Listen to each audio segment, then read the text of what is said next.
We are in the book of Ruth, the Old Testament. Just finished the book of Judges. Last week we looked at the first chapter, and today, this evening, we're looking at chapter 2 of the book of Ruth. If you remember back with me, the book of Ruth begins with the story of a family that was living in Bethlehem, and a famine had come upon the land. And this family, Elimelech and his wife and their two sons, Mahlon and Chilion, had decided because of the famine that they would go to the city of Moab and they would dwell amongst the Moabites. And really what they were declaring is that we're going to leave God's promises. We're going to leave the promised land that God had given us. We're going to no longer be amongst our people. We're no longer going to be amongst our family. We're just going to take everything we have, man, and we're going to move to a foreign land. And for 10 years, they did so. And it was really a declaration of their lack of faith. It was a declaration that, we're going to find something better somewhere else other than where God placed us and where God gave us. And so they did. And it wasn't long before Elimelech dies. Mahlon and Chilion die. Their wives, all of them, left as widows. Naomi, Orpah, and don't confuse her with Oprah. Orpah and Ruth are there living in Moab as widows. And the word comes back that God was giving an abundance, that there was bread in the land again, in Bethlehem. Bethlehem means house of bread.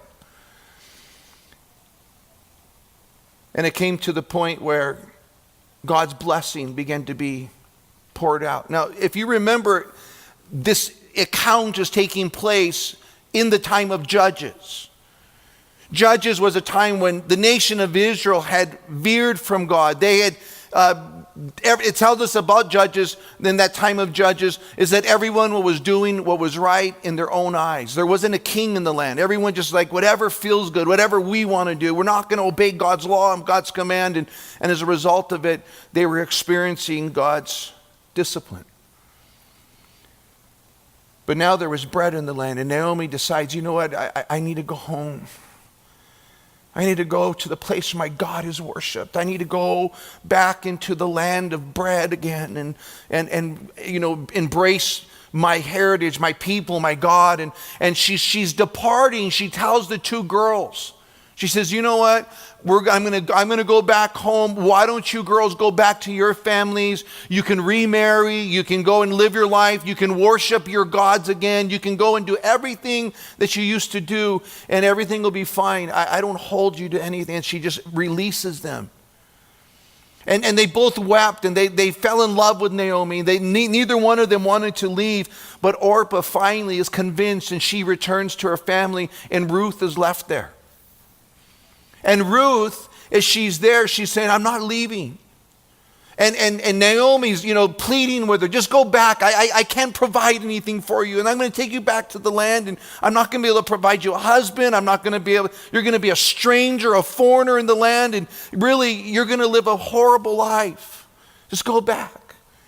And we have those famous words in Ruth chapter 1, beginning in verse 16, it says, Ruth said, entreat me not to leave you or to turn back from following after you. For wherever you go, I will go. And wherever you lodge, I will lodge. Your people shall be my people.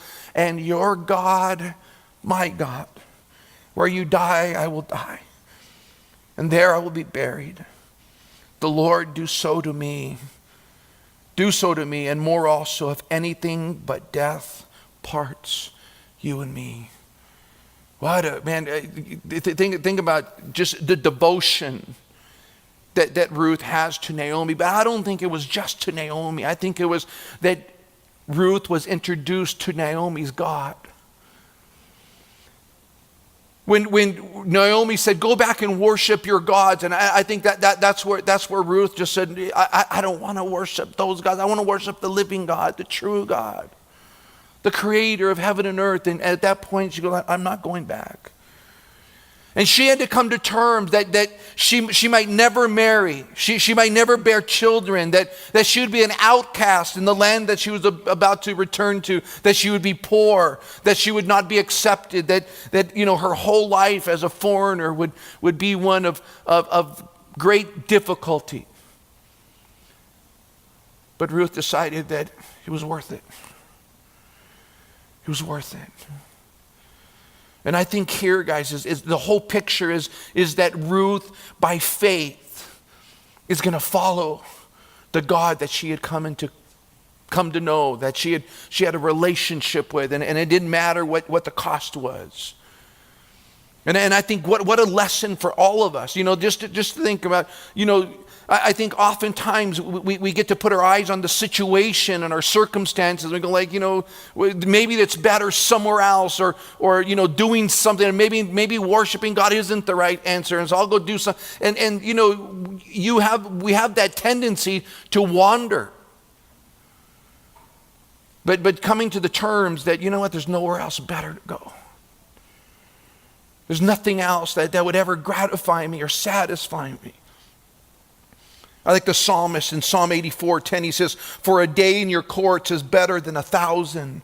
I would rather be a doorkeeper in the house of my God than to dwell in the tents of wickedness." I like that. The psalmist thought that through.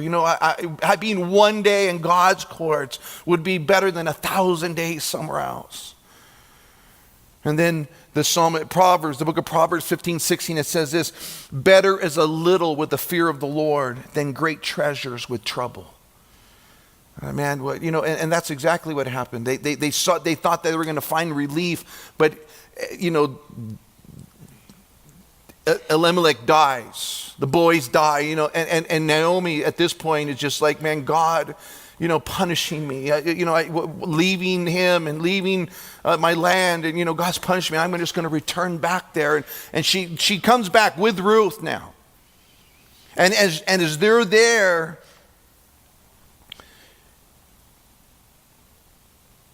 the scripture tells us that Naomi begins to encounter her relatives, the people that she knew, the people that remembered her. 10 years later, I'm sure she looked, a little older, a little more wear, after all the death and the experiences, bearing her 2 boys, bearing her husband, and, all of the things that happened.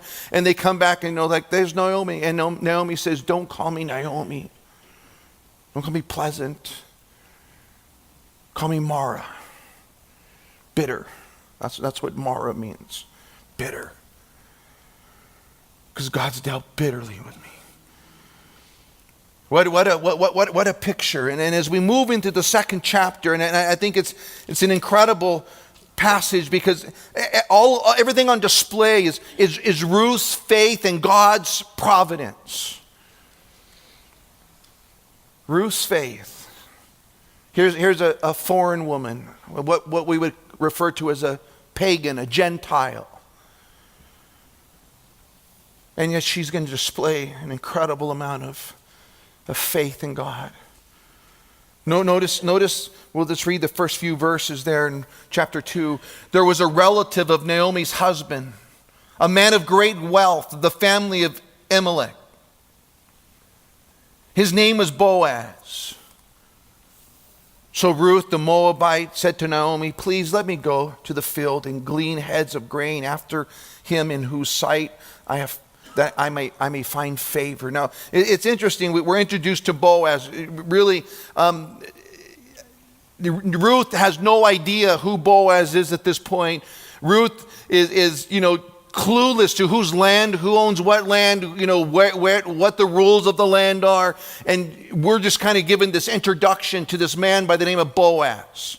We know that he was a relative of Elimelech, the husband that had died, that was married to Naomi. And it's interesting because you look at Boaz, and he's going to become a type of Christ.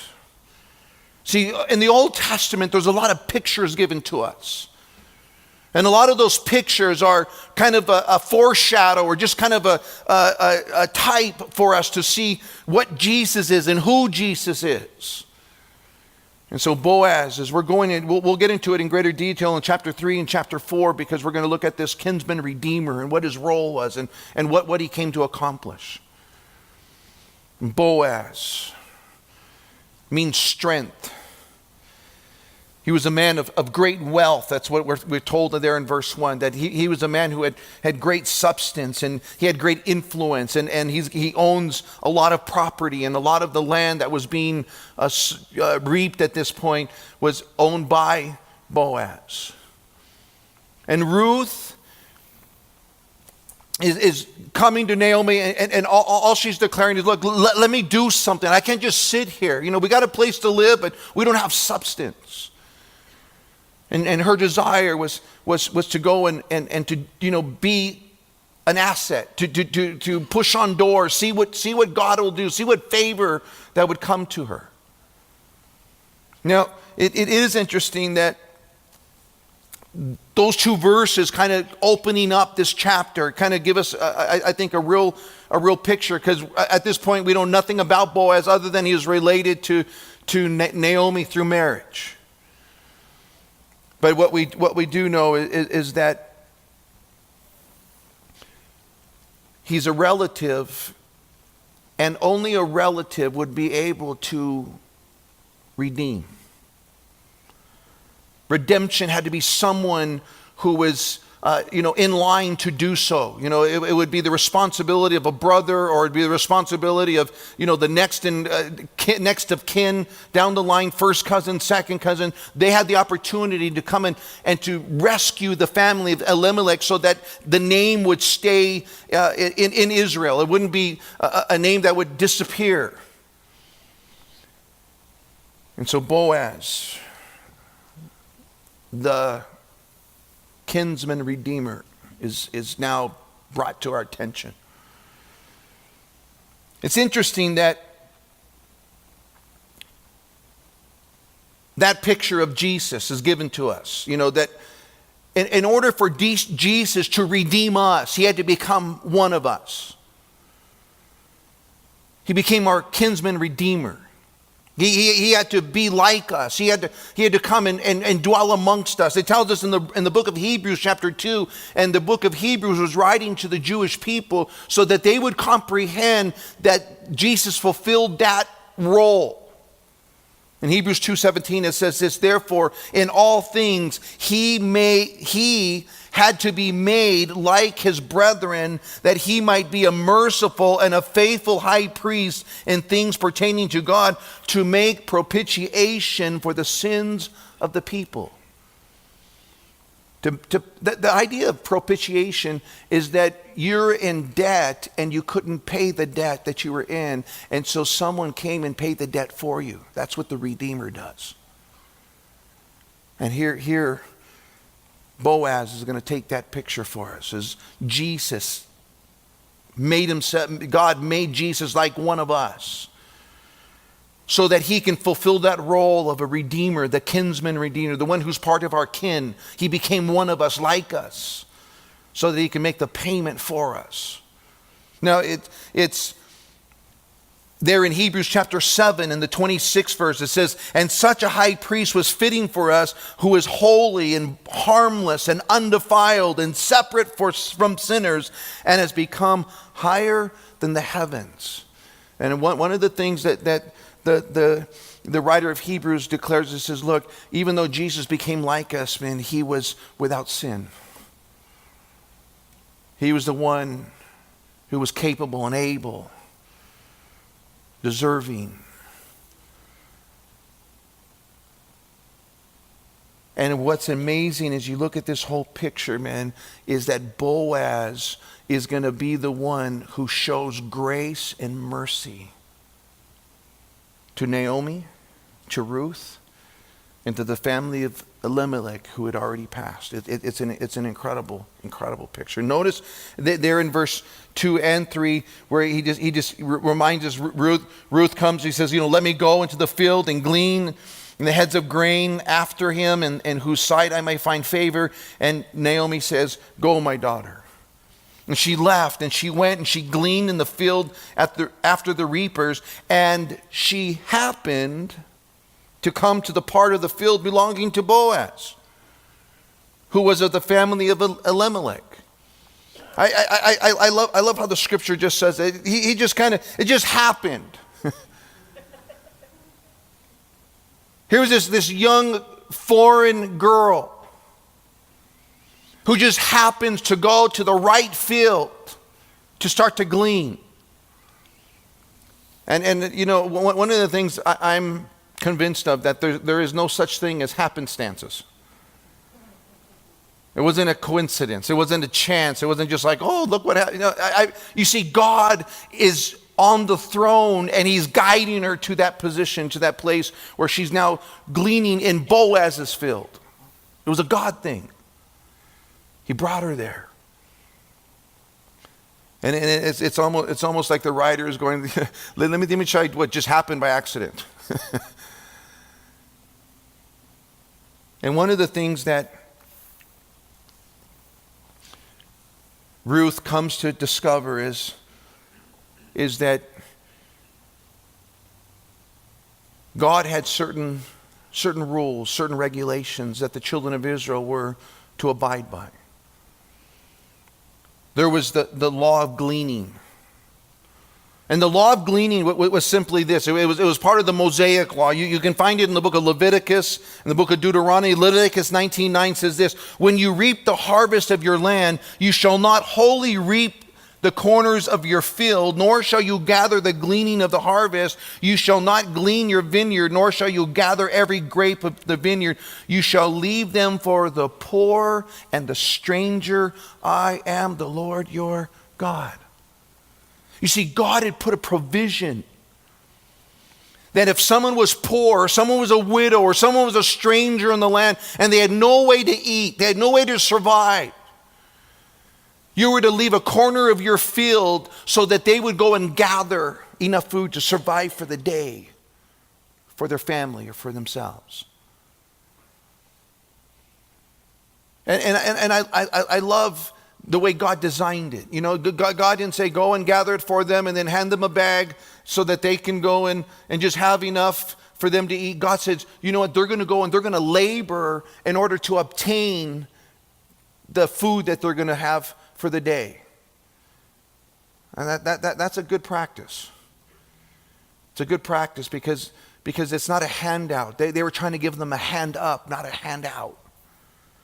It wasn't where you just become dependent on someone else to take care of you. It was like you're going to go out and you're going to work and you're going to gather, and then and if you want to better yourself, then you have the opportunity to do that. But you're not going to just sit in your house and eat bonbons, right? You're going to have to do something to earn that food you were going to eat. And God designed it for the nation of Israel so that no one was just kind of taking advantage of the system, or no one was just kind of sitting around, being useless, that they all had a purpose. And even the poor would go and they would have a particular, area that they were allowed to go and to glean from the land.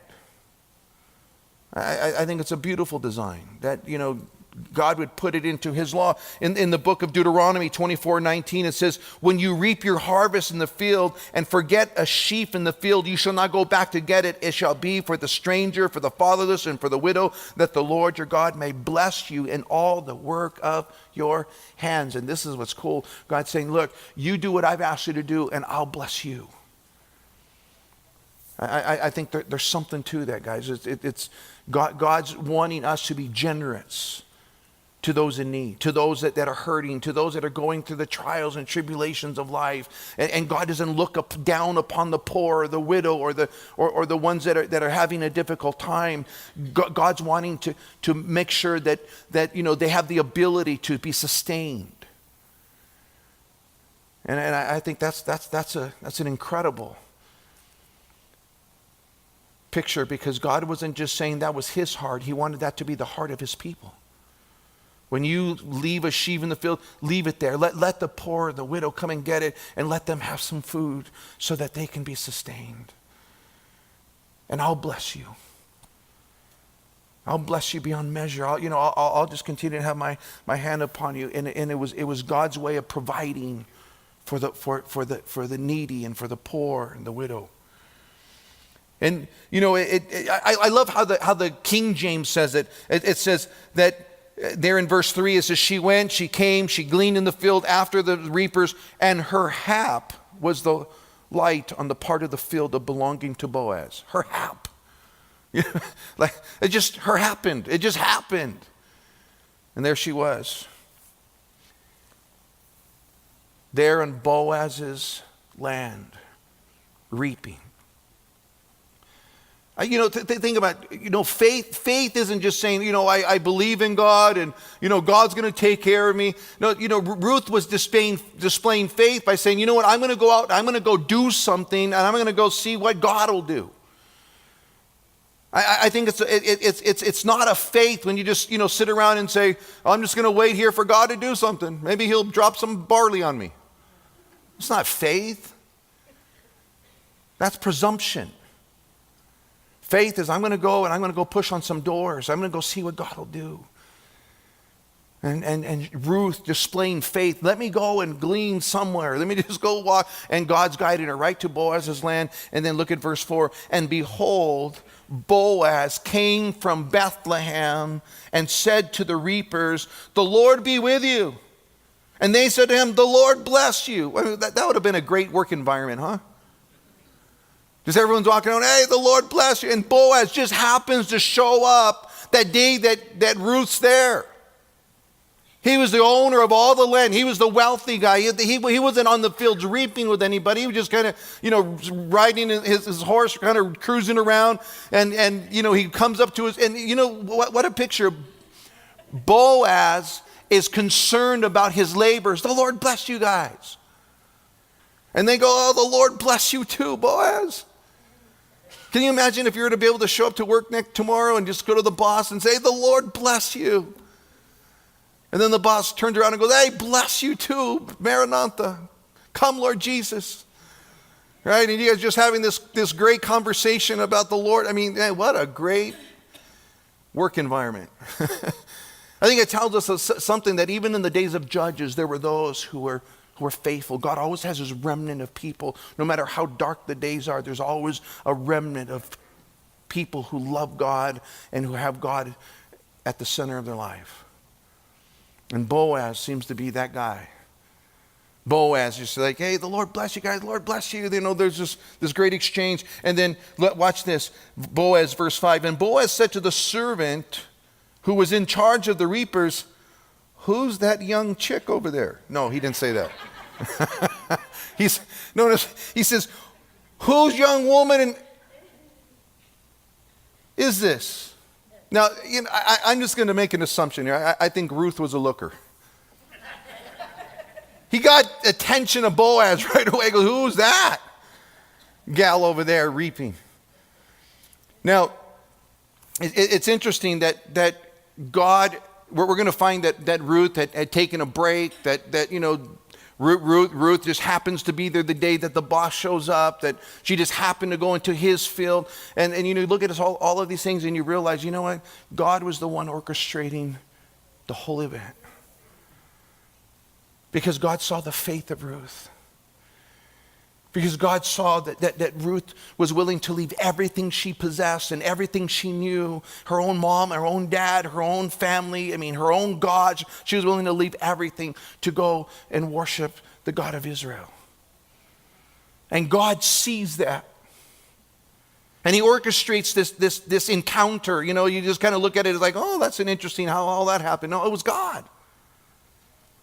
He put it all together.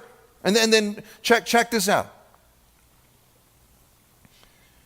So the servant who's in charge of the reapers answered and said, it is the young Moabite woman who came back with Naomi from the country of Moab. And she said, please let me glean and gather after the reapers among the sheaves. So she came and has continued from morning until now, though she rested a little in the house. And Boaz said to Ruth, you will listen, my daughter. Will you not? Do not glean in another field, nor go from here, but stay close by my young women. Let your eyes be on the field which they reap, and go after them. Have I not commanded the young men not to touch you? And when you are thirsty, go to the vessel and drink from what the young men have drawn. So she fell on her face and bowed down to the ground. And she said to him, why have I found favor in your eyes, that you should take notice of me, since I am a foreigner? This exchange, man, what an incredible exchange. You see, Boaz finds out, hey, that's the Moabite girl. Naomi, she's a relative of mine, the wife of Elimelech. That was, somehow, we don't know how the relation was, but there was a relation there. And somehow he was aware of what Ruth had done. And he says, hey, this is the deal. And you have shown great honor to my relative. I want you to do is, and you're welcome here. I don't want you to go to another field. And there wasn't fences there. There would just been rocks to kind of separate the different lands. He goes, I want you to stay in my field, and I want you to glean from here. And here you found safety. Here you found protection. The young men have been commanded not to touch you. The young ladies have been commanded to embrace you and to bring you into the fold of the women who glean here. And it's a great picture. A great picture for all of us. And then I love that Naomi, or not Naomi, Ruth just says, what did I do to gain that kind of favor from you? What did I do that you would take notice of me? Guys, I think that picture of Jesus just kind of really comes through here, because I don't know about you, but I ask that question all the time. God, why me? Why would you love me? What would I ever do? I didn't deserve any of it. That God would show his grace, that God would show his favor to someone as messed up and had made as many, rebellious decisions in his life, and you just wonder, man, why would God allow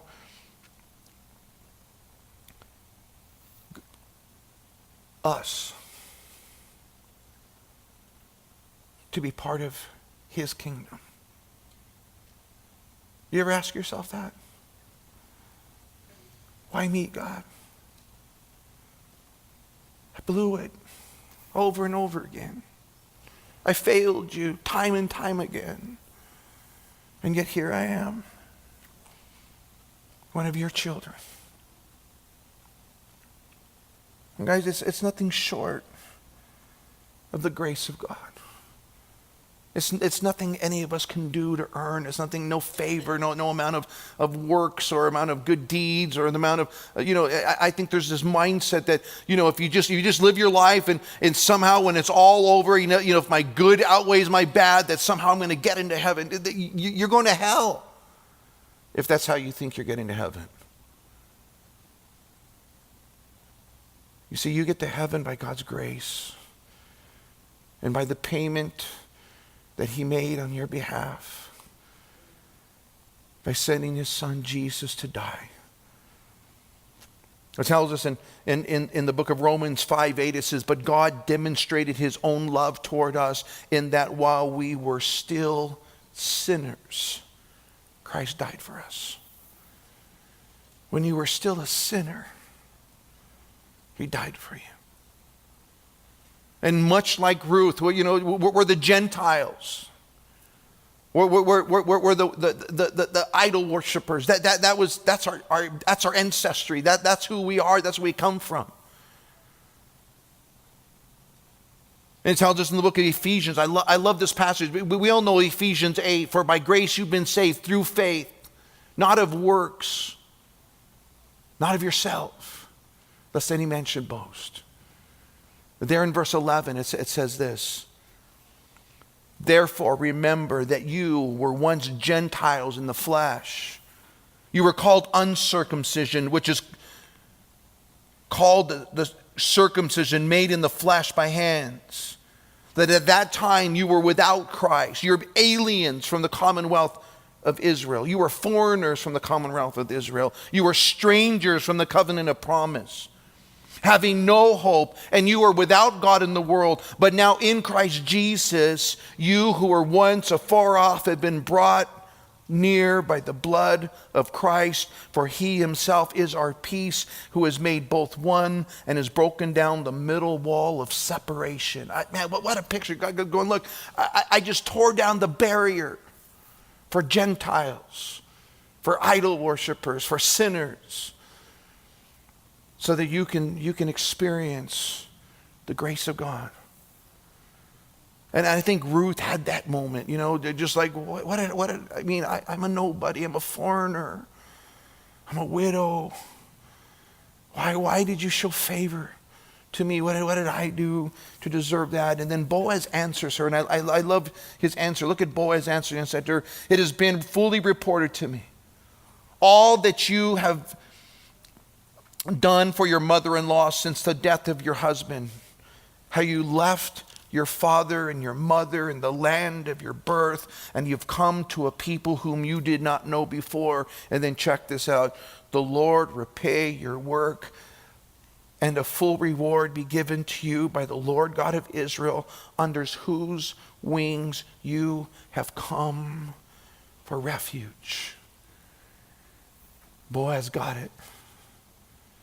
Boaz understood it. The reason Ruth was there is because she was looking for God to be her refuge. She was looking to come under the shadow of his wings. Well, what a picture. That she was looking for God's protection and God's hand, and Boaz acknowledging, look, you left everything behind because you wanted the God of Israel to be your God.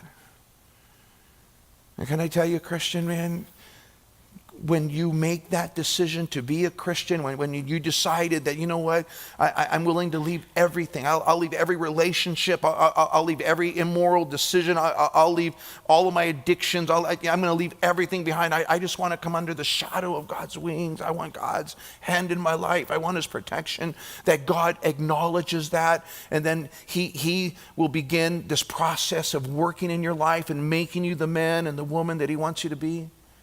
That's what he does.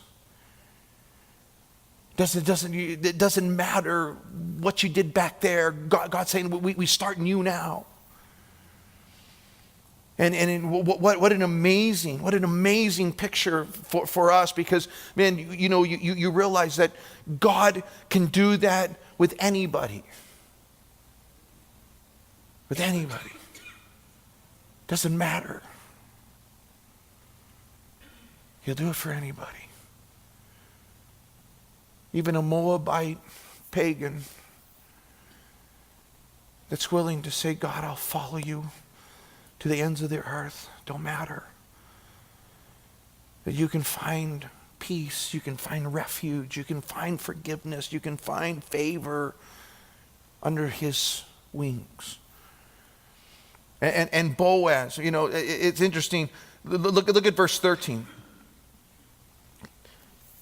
Boaz says, you've come to find refuge under, may God repay, the Lord repay you. He goes with that whole thing. And then verse 13, and she said, let me find favor in your sight, my Lord, for you have comforted me.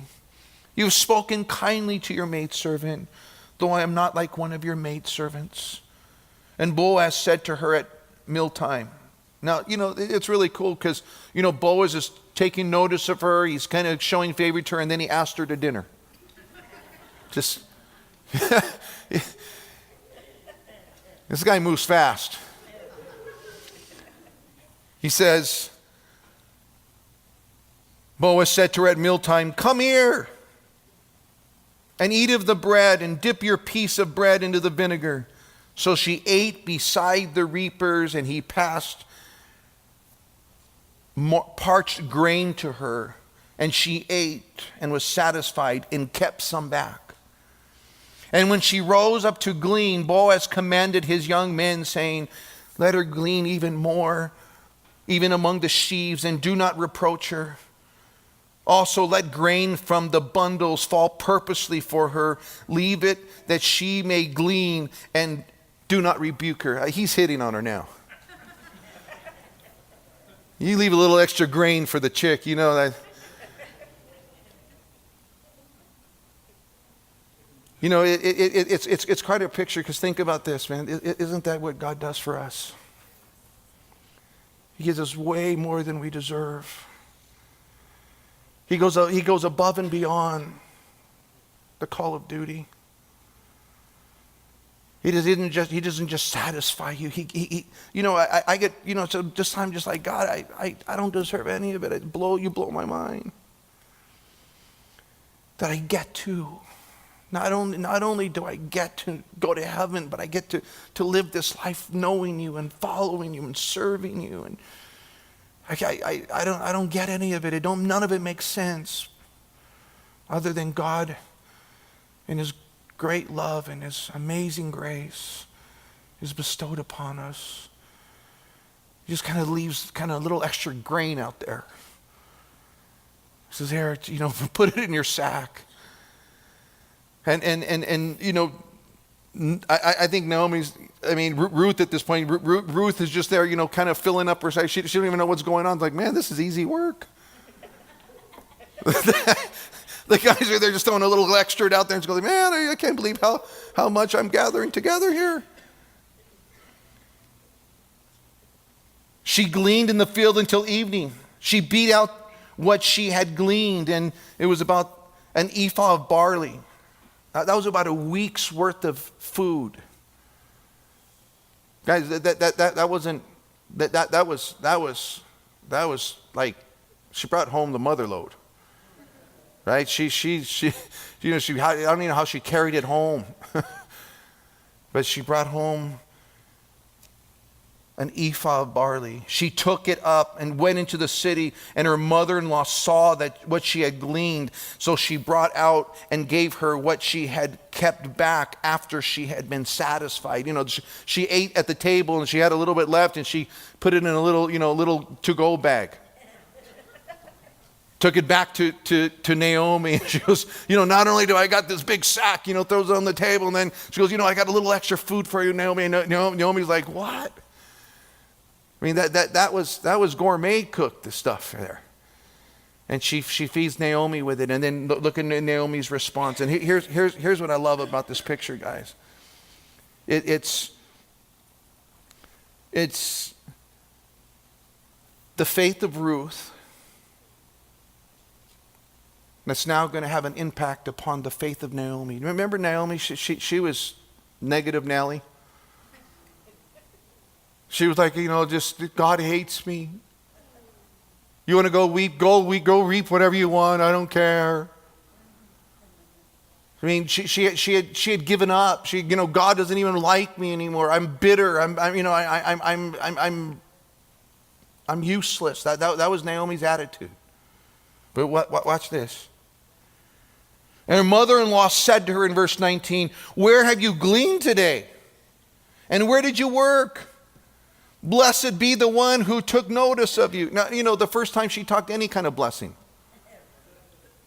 Bless the guy who, you know, let you glean in his field. Looks like he took care of you, girl. And this is the amazing part of this whole picture, guys. You know, you look at this whole thing, you go, man, Naomi is somehow being impacted by the faith of her daughter-in-law, who's a pagan foreigner. And I think here's the lesson, man. You know what? Faith is contagious. Faith is something contagious. When you see God working in someone else's life, you kind of go, man, how are you being blessed? What you know, and you and I have been called to what? Walk by faith. And if you're going to walk by faith, you're going to impact the lives of those around you. Even your mother-in-law. That's powerful stuff right there.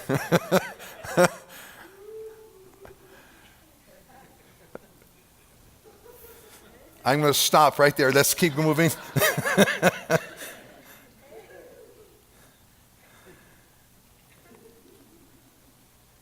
Look at verse 19 again. Blessed be the one who took notice of you. So Ruth told Naomi, with whom she had worked, and she said, the man's name with whom I work today is Boaz. And Naomi said to her daughter-in-law, blessed be he of the Lord, who has not forsaken his kindness to the living and the dead. And Naomi said to her, this man is a relative of ours and one of our close relatives. You see, Naomi had hope now. When all the hope that she had been depleted, Naomi seen, you know what? This is God. This is God. God blessed you today. He guided you to the right place. You know, and it's interesting, you know, when God begins to work, it's one of those things where you just go, man, that, you know, it happens naturally. It's not something like, you know, you had to do something in order to kind of make God do something. You just start to see God's doing something. God's in this. And I love it when God's in something, because you can just stand back and go, all right, man, let's just watch what God's going to do. Let's see what God has in store. Let's see what God's going to accomplish, because you're starting to see God's opening a door, and God's opening a door, and God's moving in here. And, you know, I think Naomi now, something sparked in her because she started to see God's doing something. You had no idea that you were in Boaz's field, and Boaz is our relative. He treated you. He took notice of you. That's not, I mean, Boaz don't go to the field normally. You just happen to be in the field the day that Boaz decides to come and check on the reapers. And it just happened that you get his attention, and then he invites you to the meal, and then he gives you all this extra barley, and you know, you start to see the hand of God, the fingerprints of God in all these different situations. You start to go, okay, man, you know, this is something that's outside of anything we could have orchestrated, anything we could have planned, or anything we could have manipulated. This is something God's doing. And I think when you start to see God's fingerprints, man, all you can stand back and say, blessed be the Lord God who's doing it. And Naomi went from a woman who was bitter to a woman who's growing in faith, to a woman who realizes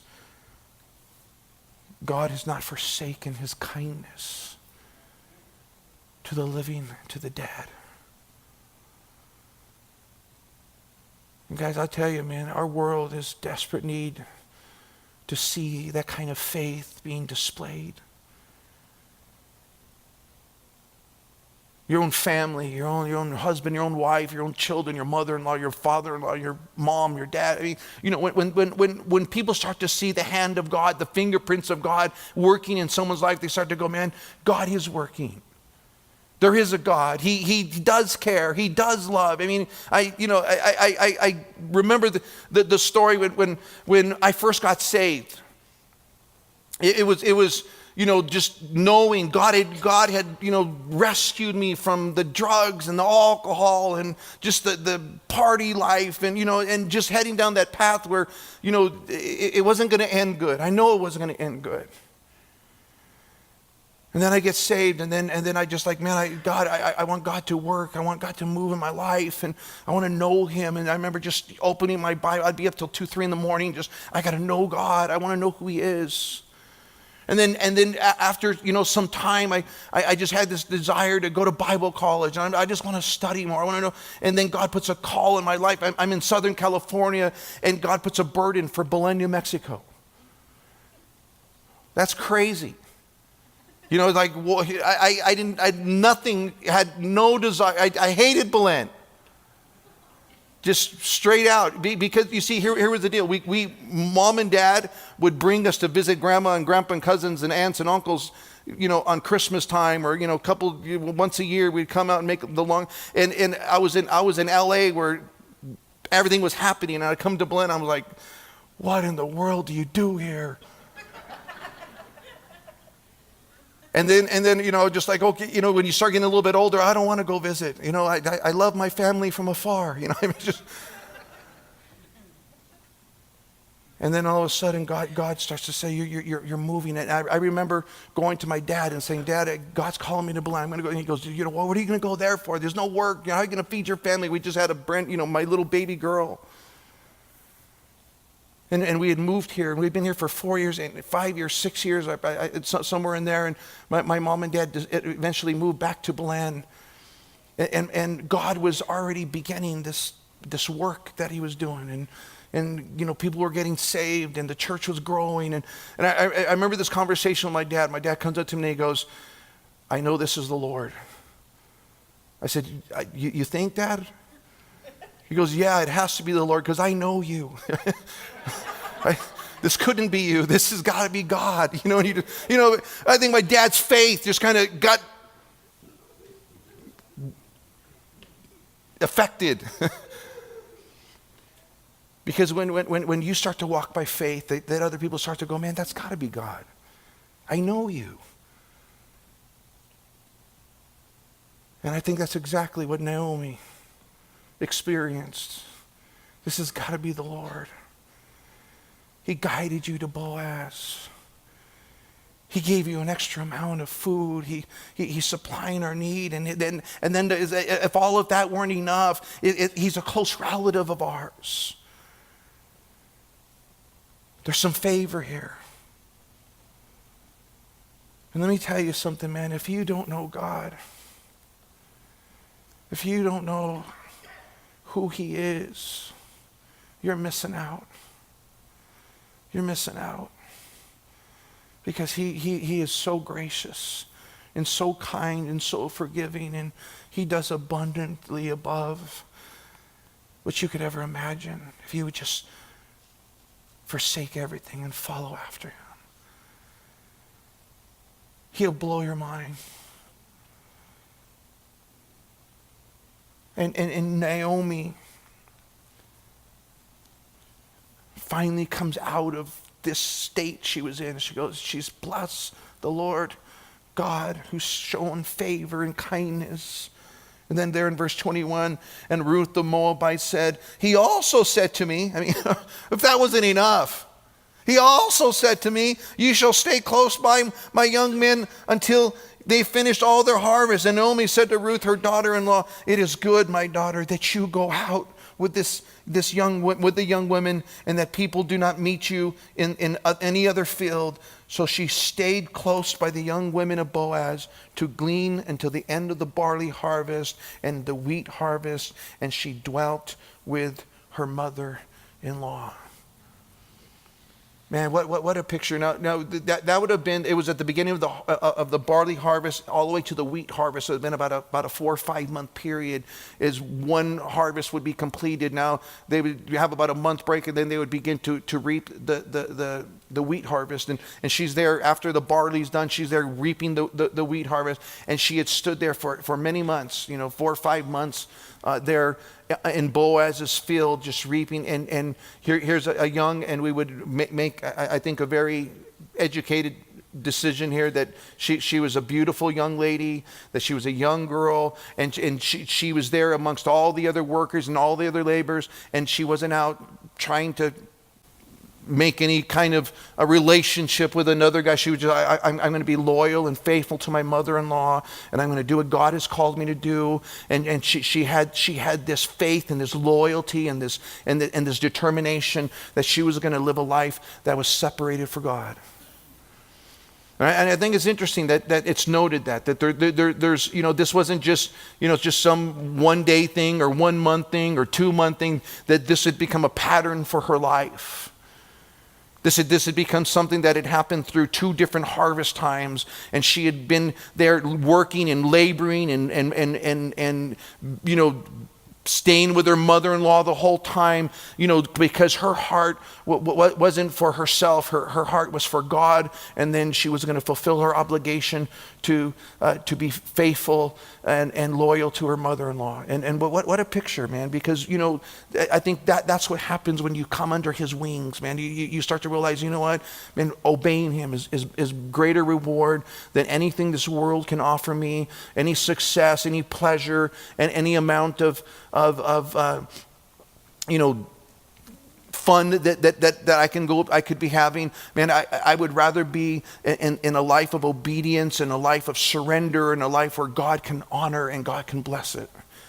And Ruth becomes an incredible, incredible picture. Next week, man, chapter 3, what an incredible chapter, because here we get the kinsman and redeemer. He now takes into action as she humbles herself. And man, this is one of the most incredible love stories you'll find in the Bible. It's one of the most incredible pictures of God's grace you'll find in the Bible. God's love. And it's all here, man. Just this little tiny 4-chapter book between Judges and Samuel. What's also interesting, and we'll get into this more next week, but let me just throw this at you guys. You know what's amazing about Boaz? Boaz is now going to marry a Moabite. And that's where we're going to get to in chapter 3. And Boaz, this wealthy man, was the son, his mother was Rahab, the harlot, who was also a Gentile, who had put her faith in the living God. And you find both of their names, both Rahab and Ruth, in the genealogy of Jesus.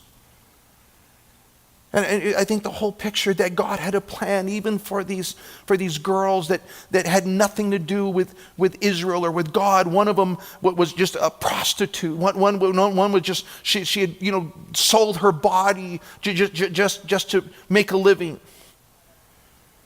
And she comes out of Jericho because of faith. And she becomes part of the clan of Israel. And she has a son by the name of Boaz, who would end up marrying a Moabite woman by the name of Ruth. Ruth becomes the grandma of King David. And then King David, down the line, Ruth is the great grandma of Jesus. God's grace. God's grace. That he don't hold anything against us from the past, whether you were a harlot or you failed or you faltered or you blew it or drugs or alcohol. God can wipe all that. And he has a plan for your life if you'll just trust him. If you'll just come and say, God, I'm willing to leave everything. I don't care. I don't care about anything. I don't want my old gods to rule me. I don't want my own family to rule. I want you to rule me. I want you to own me. I want to follow you. And when you do so, man, you start to see the favor and the blessings that God's able to provide in your life.